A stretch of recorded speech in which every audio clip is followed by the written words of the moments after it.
বর্তমান সময়ের জনপ্রিয় অভিনেত্রী তাসনিয়া ফারিন অভিনয় ক্যারিয়ারের পাশাপাশি এইবার তার অভিষেক ঘটেছে সঙ্গীত অঙ্গনেও।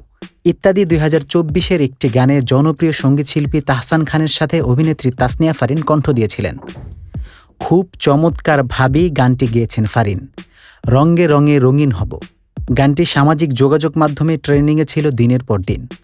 ইউটিউব ট্রেন্ডিংয়ে এটি এখন ৩৯ নম্বরে রয়েছে। কিন্তু এইবার এই কণ্ঠের জন্য তাকে হতে হলো ট্রোলের শিকার। হর হামেশাই ফারিনের কাছে দর্শকেরা গান শোনার বাহানা করে।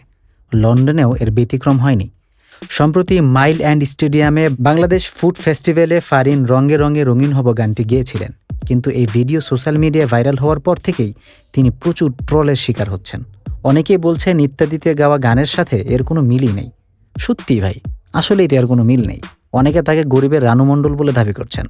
অনেকে আবার বলছেন লন্ডনে গাওয়া গানের মধ্যে ফারিনের কণ্ঠে কোনো অটোটিউন ছিল না, তাই কণ্ঠের এই অবস্থা। অনেকে আবার গানটি এত জনপ্রিয়তার কারণ হিসেবে তাহসানকেই প্রাধান্য দিচ্ছে। একজন কমেন্টকারী তো লিখেই ফেলেছেন, পেশাদার গায়িকা না হয়ে গানের দাওয়াতে না যাওয়াই ভালো। যে হারে গানের দাওয়াত গ্রহণ করা শুরু করেছেন, পেশাদার গায়কেরাও এভাবে গ্রহণ করে না। আর এই নতুন শিল্পী একটা গান গেয়ে ভাইরাল হয়ে এভাবে যাওয়াও ঠিক হচ্ছে না। নিজের ঝুলিতে আরও কিছু গান জমা পড়ুক, তারপর আস্তে ধীরে যাওয়া যাবে। তাহলেই তো আর ট্রোলের শিকার হইতে হয় না। অনেকে আবার ফারিনের পক্ষ নিয়ে কথা বলছেন।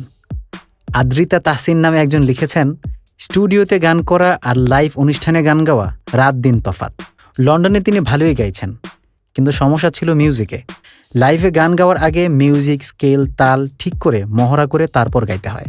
আবার অনেকেই দাবি করছেন ইত্যাদির মতো এত বড় প্ল্যাটফর্মে যেখানে ২ বা ৪ মিলিয়ন সাবস্ক্রাইবার রয়েছে, তাই গানটা দ্রুত ভাইরাল হয়েছে। এমনিতে কোনো কিছু ভাইরাল হয় না, ভাইরাল করিয়ে নিতে হয়। তবে এই বিষয়ে এখনও পর্যন্ত কোনো ধরনের মন্তব্যই করেননি অভিনেত্রী। তিনি তার মতোই ঘুরে বেড়াচ্ছেন দিব্যি। তারই মধ্যে লন্ডনে আবার অনুষ্ঠিত রেইনবো আন্তর্জাতিক চলচ্চিত্র উৎসবে ফারিন অভিনীত ফাতেমা ছবিটি উৎসবে সেরা চলচ্চিত্র হিসেবে নির্বাচিত হয়েছে। সেই সাথে ছবিটিতে অভিনয়ের জন্য বিশেষ সম্মাননা পেয়েছেন ফারিন। তবে ফারিনের আগের ভাষ্যমতে ছোটবেলা থেকেই তিনি গানের চর্চা করতেন খুব। গায়িকা হওয়ার প্রবল ইচ্ছা থাকলেও শুধু মায়ের ইচ্ছাতেই অভিনয় নিয়ে পথ চলা শুরু করেন ফারিন। কয়েক বছরের ব্যবধানেই অভিনয়ের জগতে তিনি জনপ্রিয় একটি নাম হয়ে উঠেছেন। ২০২২ সালে ফারিন কলকাতার চলচ্চিত্র নির্মাতা অতনু ঘোষ পরিচালিত আরও এক পৃথিবী চলচ্চিত্র অভিনয়ের মাধ্যমে ভারতীয় চলচ্চিত্রে অভিষেক করেন।